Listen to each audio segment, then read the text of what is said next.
This is AI.R. Artists in Residence Broadcasting, coming to you once a week from New York City. Hello, I'm John Cullum. Hello, John Cullum. Hello, Emily Frankel. This is my wife. I'm the one that is going to pick the project. Well, what is the project today? It has to do with your wonderful intellect. I think that your intellect just goes on and on and on and on and on and on and on and on. Yes, even when I'm cooking, your intellect is going. Even when we're laughing, your intellect is going. Yeah. I wonder if that has anything to do with why you became such an important, good, strong star. I don't know. You don't have to answer that question. The subject is the conversations that you have when you can't sleep and you want to relax. Mm-hmm. And when you do, you have chats with someone like Stephen Hawking. Right. If you had a chat with Stephen Hawking right now, what would you discuss with him? Well, I would probably just go over the things that I've read with him because I don't understand them.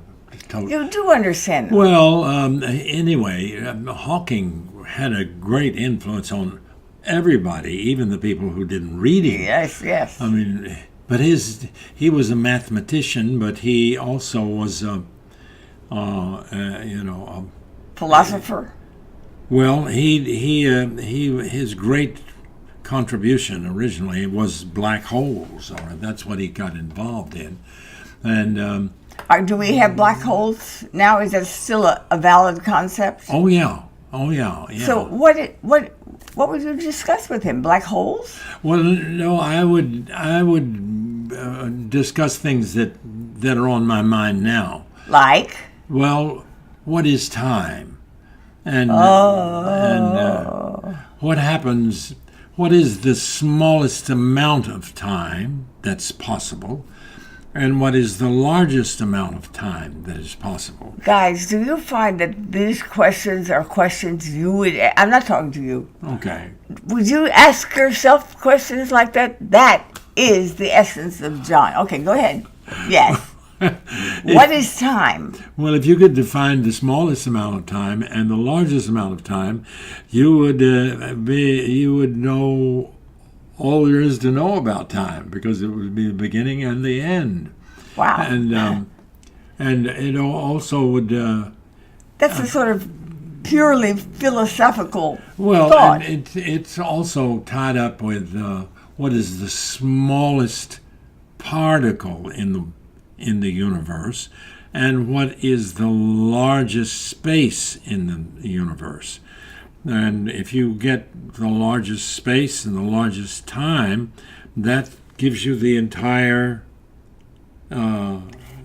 Tell that to the audience. That gives you the entire story of the universe. So hurry up and do that, folks. Okay. I'm teasing you, John. I have enormous respect for these questions. Well, you know why.